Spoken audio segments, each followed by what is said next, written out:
L'homme, en espionnant sa femme qui se baignait, découvre une scène terrifiante. Sa femme, allongée dans la baignoire, a ingéré une tasse entière de jus de raisin empoisonné. Ce poison est incolore et insipide, et 9 heures après l'avoir ingéré, il provoque un arrêt cardiaque soudain sans que personne ne s'en aperçoive.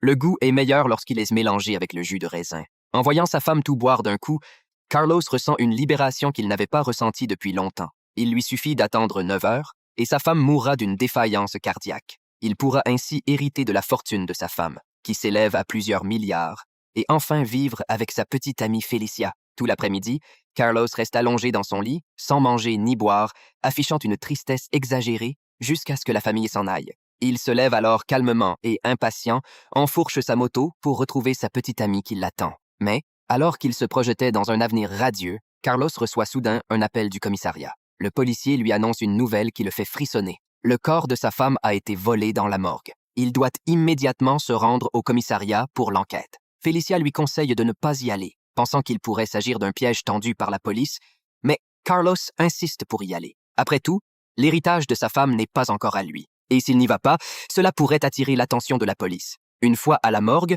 ils apprennent qu'il y a une demi-heure, un agent de sécurité est sorti en courant du bois et a été percuté par une voiture inconsciente, incapable de s'écarter à temps. Après avoir consulté les caméras de surveillance, ils ont découvert qu'il venait de la morgue, apparemment effrayé par quelque chose. Ce qui est étrange, c'est que, sauf la caméra qui a capturé l'agent de sécurité, toutes les autres ont été vandalisées. Ils ne peuvent trouver aucune autre information. Ensuite, ils découvrent qu'un corps a disparu de la morgue. C'est celui de la femme de Carlos.